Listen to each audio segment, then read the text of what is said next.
Depuis février 2019, des millions d'Algériens marchent chaque semaine contre le pouvoir en place. Cette contestation inédite a ébranlé une nation qui ne croyait plus en elle.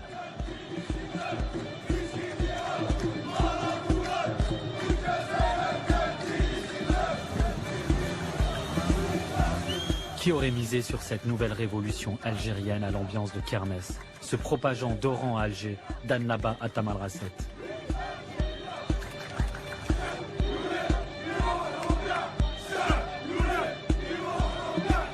Malgré la répression, le chantage au chaos ou aux manœuvres politiques, le système autoritaire et militaire qui gouverne l'Algérie depuis son indépendance n'a pas épuisé le Irak, ce mouvement populaire et pacifique.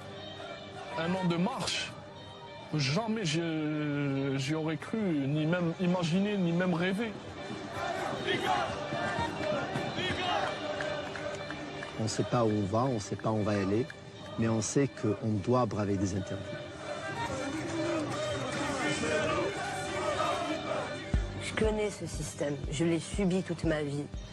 Eux, ils ont toujours été dans leur petite tour, ils ne nous connaissent pas.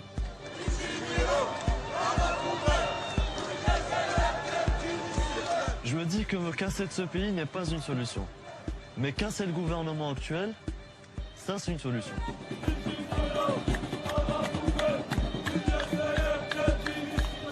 On n'a pas envie de reculer en fait. On a envie de vivre à l'ère du temps.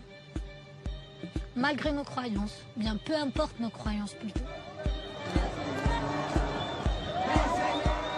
Voici le témoignage d'une jeunesse algérienne qui a pris des risques insensés pour se raconter et raconter un pays qu'ils aiment tant.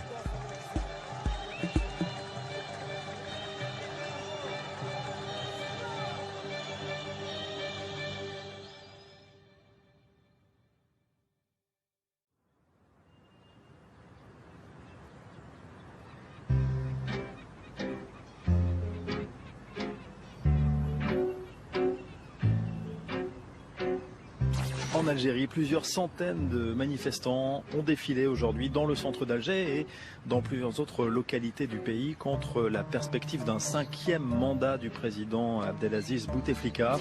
Manifestation également dans les rues d'Alger cet après-midi pour dire stop à Abdelaziz Bouteflika. Des milliers de personnes ont bravé l'interdiction de défiler pour s'opposer à un 5e mandat du président algérien. 22 février, le jour même, on n'avait pas trop compris ce qui s'était passé. Moi, je me rappelle, j'étais de garde la veille. Je suis rentrée à la maison et je me suis endormie. Bon, j'avais entendu des rumeurs comme quoi on allait marcher, etc. J'y ai pas cru. Je pense que j'étais comme tout le monde. On était tous un petit peu abattus. On se disait qu'il n'y avait plus rien à faire, que tout était fermé, il n'y avait plus aucune issue. Et puis, vers 14-15 heures, il y a ma mère qui vient, qui me réveille, me dit « Mais il marche, il y a des gens qui marchent, ça vient. » Et c'est exactement ça, en fait, ce que ça représente pour moi, le 22 février. C'est un réveil. Le 22 février, ça reste quand même un jour gravé dans ma mémoire à jamais. C'est un sacré souvenir. C'est beaucoup, énormément d'émotions. Je ne saurais jamais expliquer la sensation que j'ai eue à ce moment-là. C'était ça, c'était la délivrance, en fait.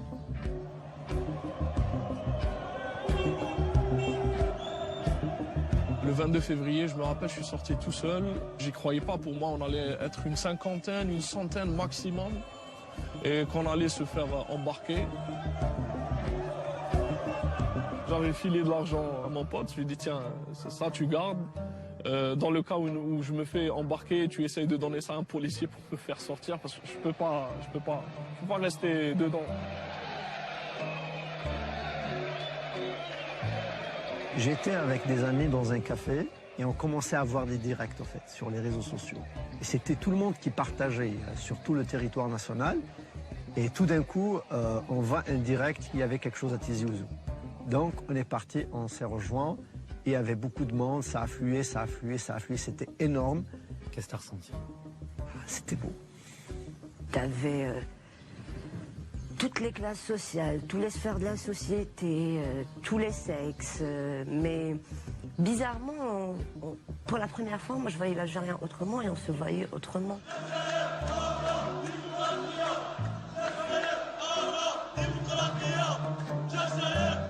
fait, c'est vraiment la révolution qui est née ce jour-là. Là, j'ai vraiment repris un grand espoir, je vais dire. J'ai repris le grand sourire. Je me suis dit, là, c'est la bonne. Là, on avance.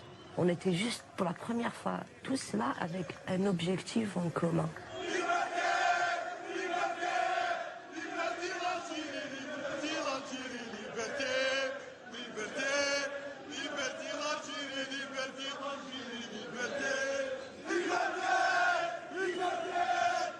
Avant, on était en train de survivre et là, ça nous a donné comme une perspective d'avenir.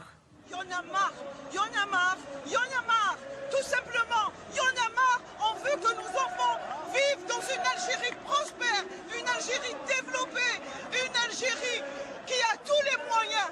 Ils nous ont tout volé, ils ont tout pris, ils ont tout foutu. Regardez comment Alger est devenu, regardez Alger, comment ils l'ont massacré. Regardez bien, regardez, on veut reprendre notre Algérie, c'est tout.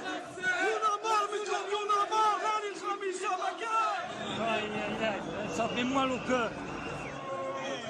En fait, cette révolution, elle a permis à tout le monde de se réapproprier son pays. Elle nous a permis de se réapproprier l'Algérie. On a compris que ça nous appartenait à tous.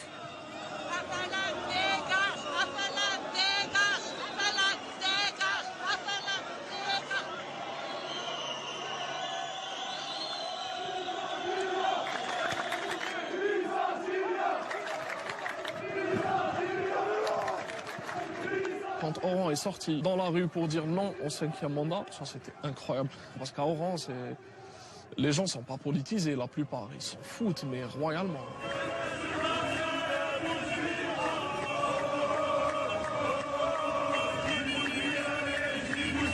On est une génération très consciente, l'une des générations les plus conscientes que l'Algérie ait connue après celle de la guerre d'indépendance.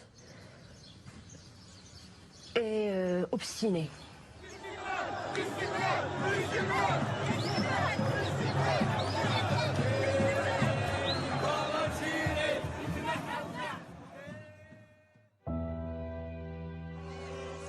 Le 5 juillet 1962, les Algériens célèbrent l'indépendance.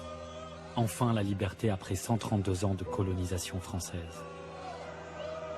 Des millions d'Algériens chantent à la gloire du Front de Libération Nationale, le FLN. Tous nous voudrons vivre ensemble dans la paix et nous sommes très contents et la joie de l'indépendance totale avec notre peuple algérien. Qui aurait pensé que 57 ans plus tard, tout un peuple se mettrait à crier « FLN dégage ».